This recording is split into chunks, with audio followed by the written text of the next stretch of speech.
하나님 말씀 보시도록 하겠습니다. 마가복음 1장 1절부터 8절 말씀입니다. 마가복음 1장 1절부터 8절 말씀입니다. 마가복음 1장 1절부터 8절까지 말씀입니다. 제가 제 성경은 신약 52쪽, 53쪽에 걸쳐서 있습니다. 마가복음 1장 1절부터 8절까지 말씀입니다.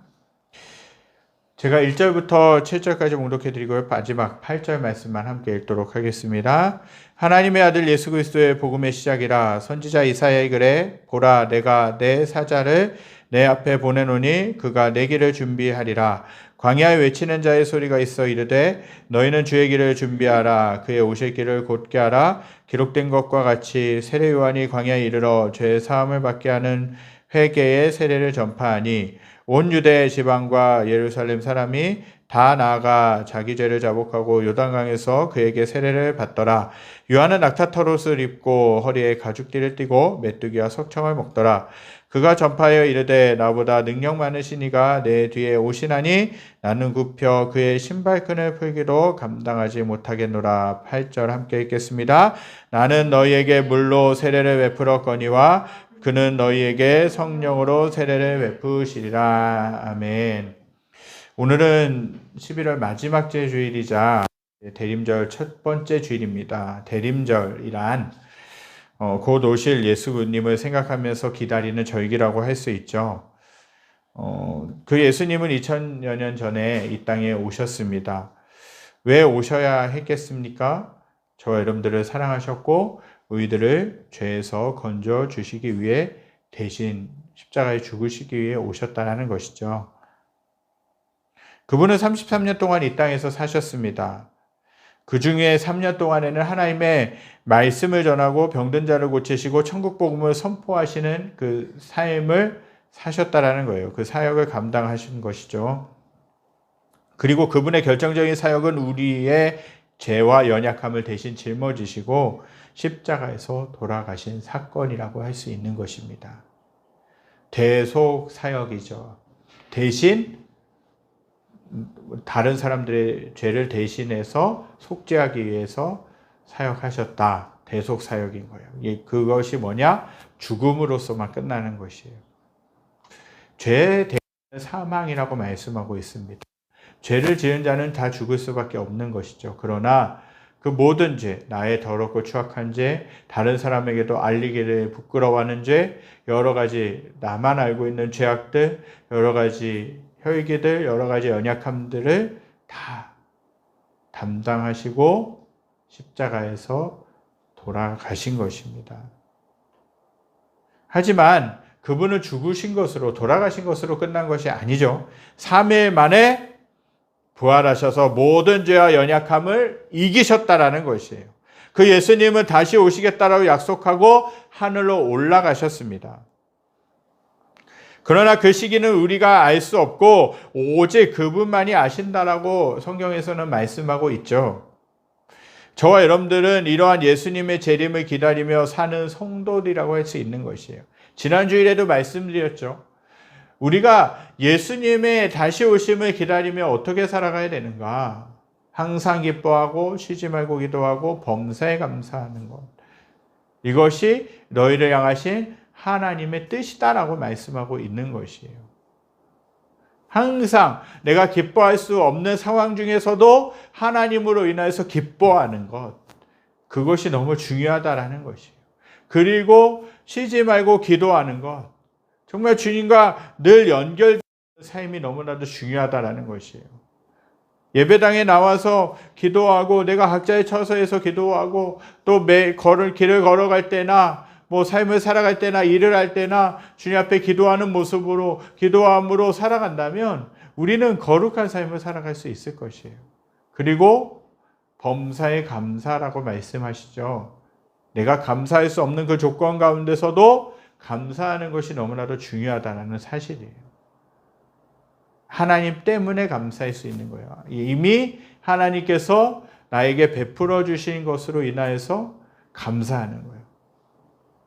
만약에 내가 없는 것을 계속해서 그것들을 생각하고 그것을 바라본다면 우리는 감사가 나올 수 있는 것이죠.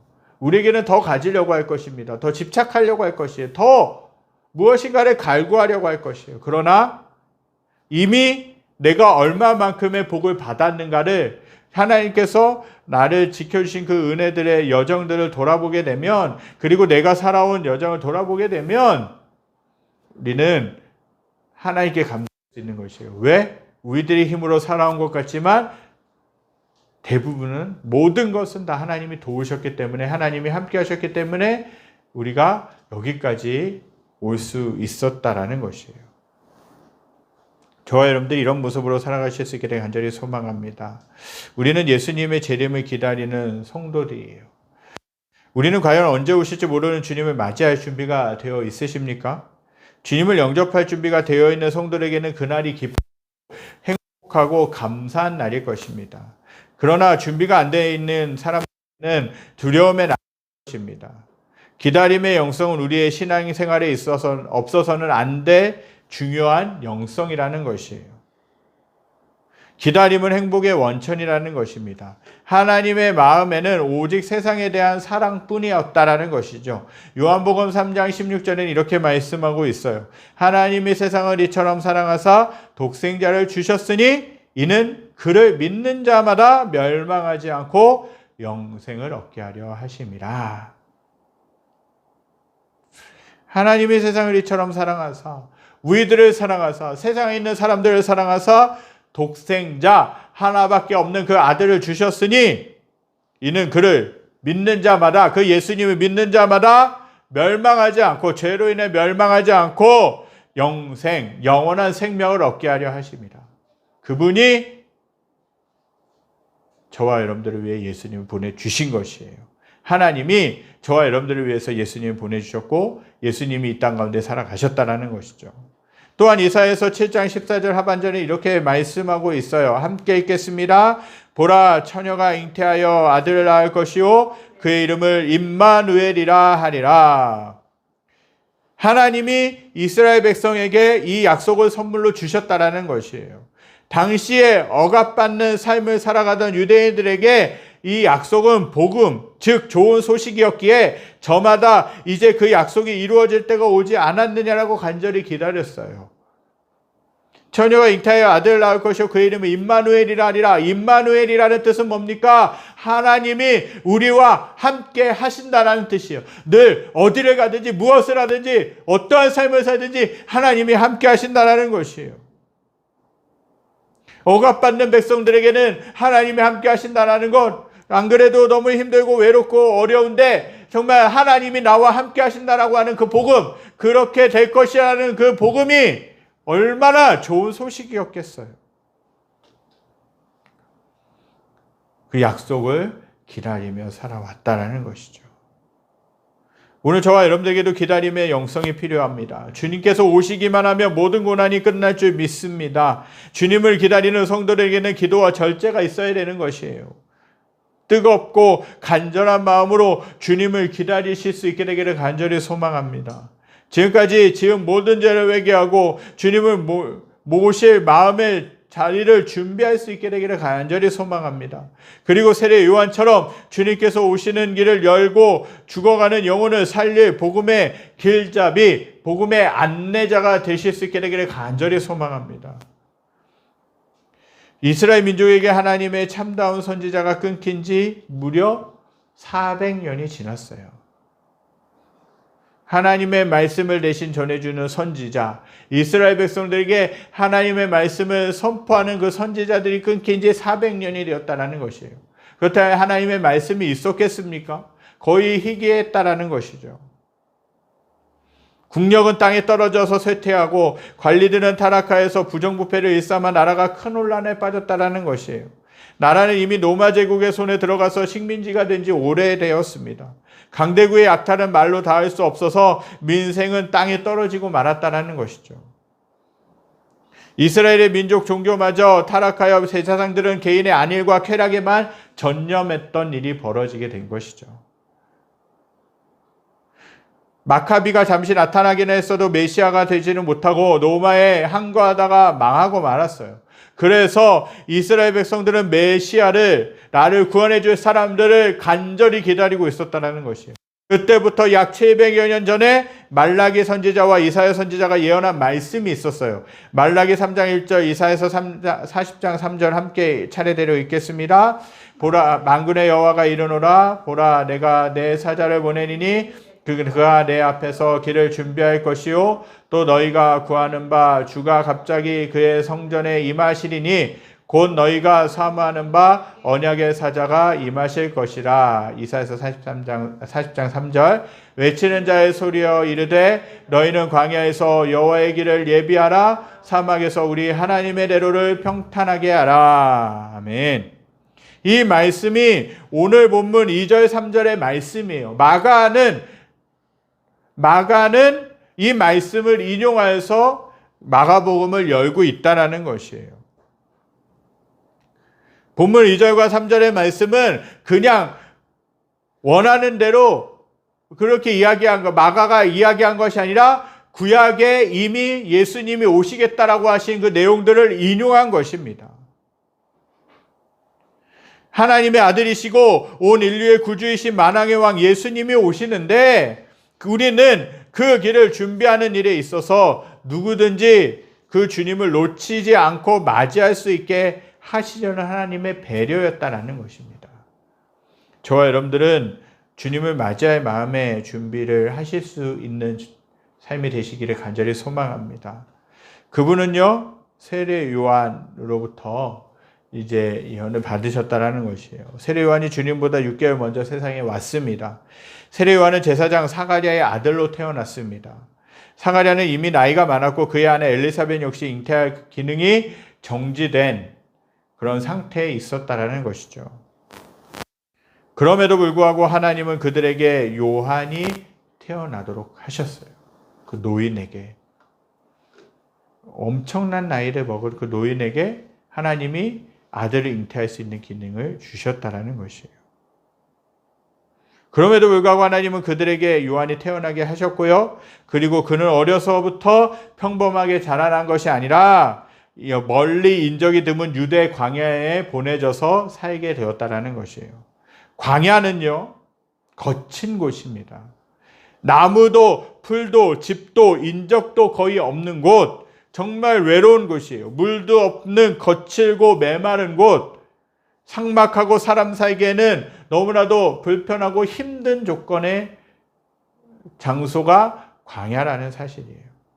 세례 요한은 이 광야에서 사람들을 초대한 것입니다. 왜 하필이면 사람들을 광야로 초대했겠습니까? 여기에 중요한 영적인 의미가 있어요. 사람들은 세상에서 먹고 살기에 풍성하고 입을 것도 많고 살기 편하고 친구도 많고 살기가 좋고 즐거운 곳을 찾아다닙니다. 더 좋은 것을 찾아다닙니다. 더 기쁜 것, 나에게 더 만족을 줄 수 있는 곳, 나에게 기쁨과 소망을 줄 수 있는 곳을 막 찾아다니게 되는 것이죠. 세상에서 그렇게 찾는다는 것이에요. 이런 곳은 절대로 광야가 아닌 것이에요. 죄송한 이야기이지만 이런 곳에서는 다시 오시는 주님을 만날 수가 없어요. 왜 그렇습니까? 세상살이가 좋으니까, 세상에 있는 그 즐거움이 너무나도 좋으니까 주님을 기다리지 않고 그리워하지도 않는다는 것이죠. 왜? 세상에 빠져서 살기 때문에 그럴 수밖에 없는 것이에요. 주님을 그리워하지 않으니 죄를 지어도 회개하지 않는 것이에요. 세례 요한은 광야에서 군중들에게 회개를 선포한 것입니다. 마태복음 3장 2절입니다. 회개하라, 천국이 왔느니라 하였으니, 회개하라, 천국이 가까이 왔느니라 라고 말씀하시는 것이에요. 회개만이 주님을 만날 수 있는 유일한 길인 줄 믿습니다. 오늘 저와 사랑하는 성도님들, 회개하고 오시는 주님을 맞이해야 된다는 것입니다. 여러분으로 살아가실 수 있기를 간절히 소망합니다. 내가 주님 외에 다른 것으로 만족한 것이 무엇이었는가? 주님 외에 찾아다니고 있었던 것들이 무엇인가? 주님이 아닌 다른 곳에서 만족을 얻으려고 하고 있지 않았는가? 주님보다 다른 것을 더 추구하고 살진 않았는가? 영적인 삶에 관심이 있기보다는 오히려 세상적인 삶에 관심을 가지고 주님과 멀어져서 살고 있지 않았는가 하는 생각을 하면서 주님 이러한 죄를 용서해 주시옵소서. 이러한 곳에서부터 나를 돌이킬 수 있도록 도와주시옵소서라고 그렇게 기도하며 회개하며 나가야 될 줄 믿습니다. 세리와는 어려서부터 철저하게 경건의 훈련을 받았어요. 세리와는 제사장 아들이었지만 그의 생활 무대는 주 생활의 초소는 유대 광야였다라는 것입니다. 그는 선지자 이사야가 예언한 메시아를 예비하기 위해 그분이 오실 길을 준비하기 위해 보내진 사람이었다라는 것이죠. 그는 성인이 되어서 광야에 나가 살면서 하나님의 명령을 기다리며 살았습니다. 세리와 메뚜기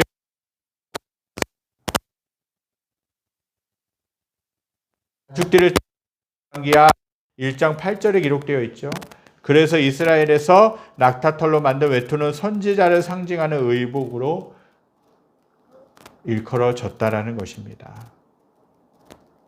세례요한도 낙타털로 만든 옷을 입었습니다. 선지자들이 왜 낙타털로 만든 옷을 입었을까요? 그 이유는 거친 광야의 생활에서 기후에 낮에는 뜨겁고 밤에는 기온이 내려 정말 건조합니다. 거기 가보니까 정말 건조해요.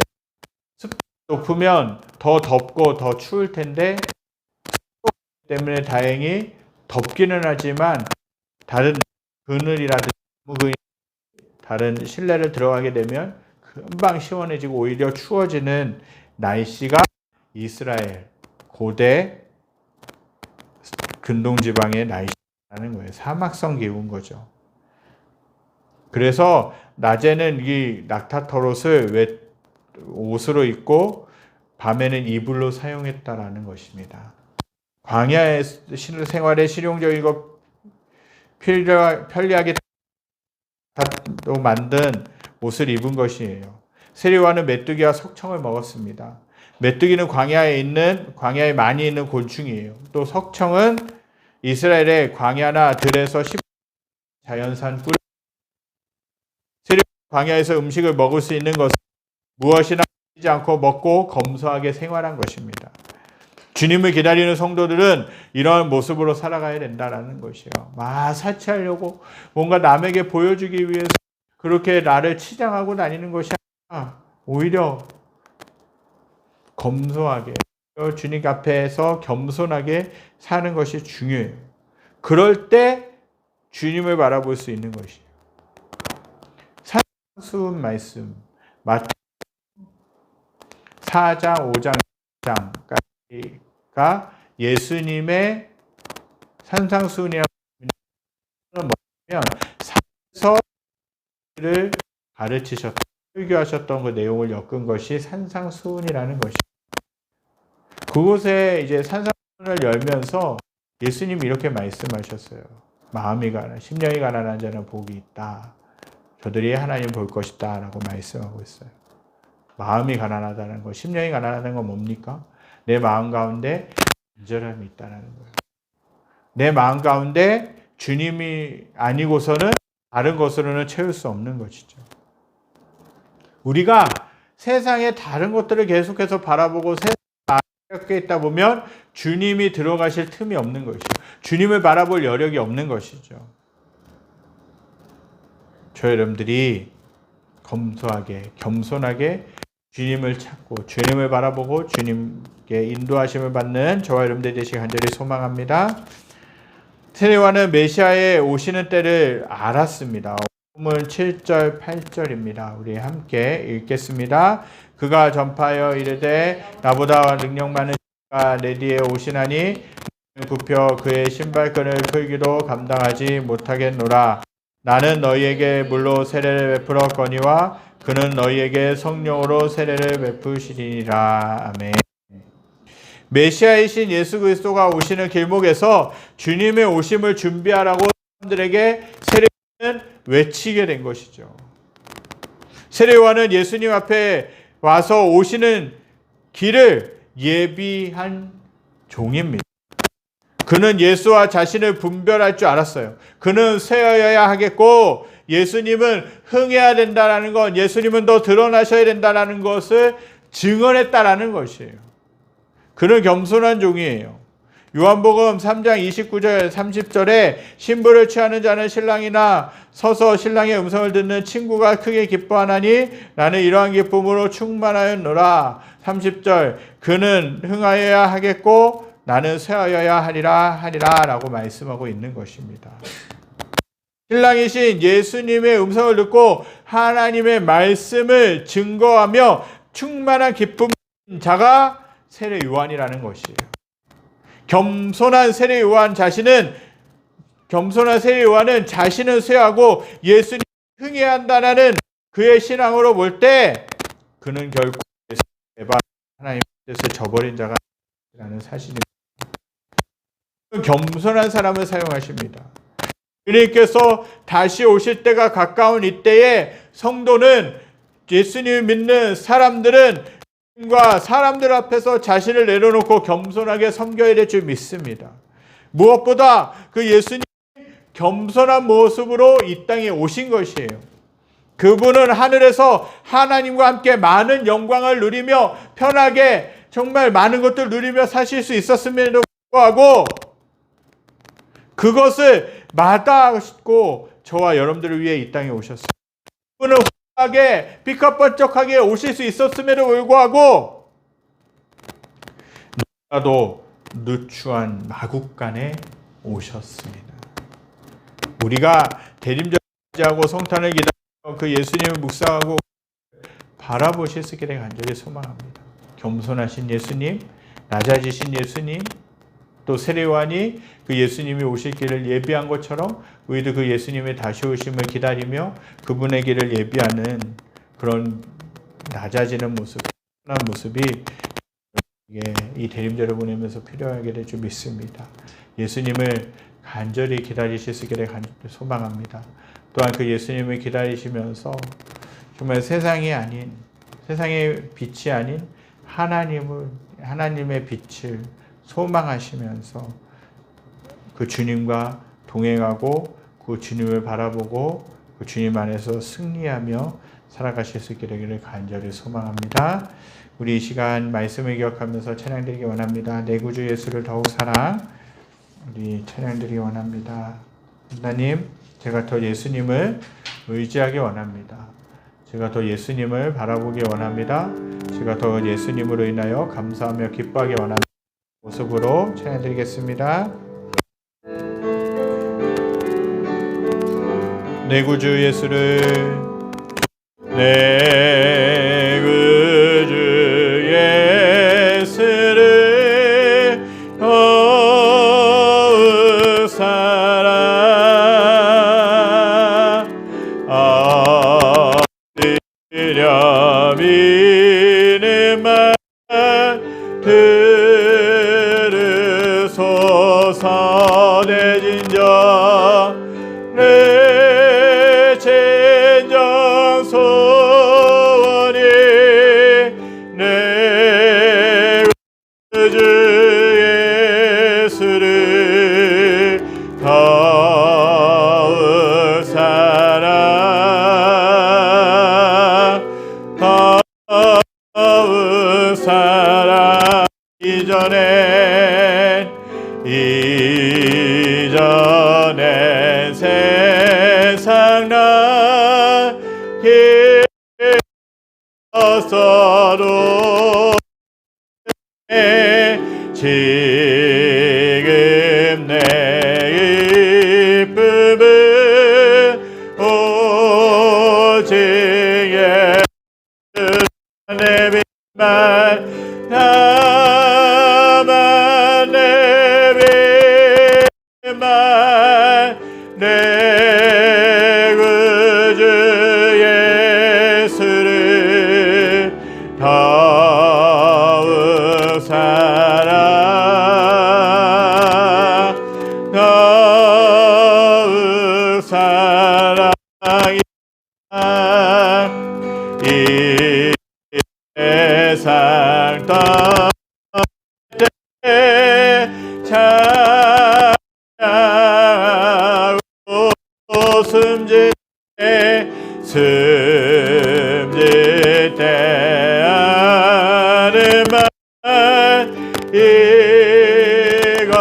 이것이 세라만 나만 내비만 내 구주 예수를 더욱 사랑 더욱 내비는 말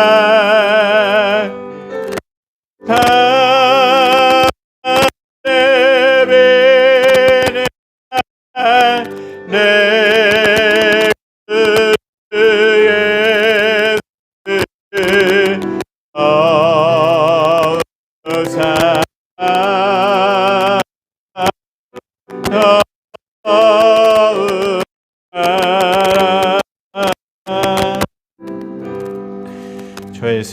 저와 여러분들은 예수님을 어떻게 기다리고 계십니까?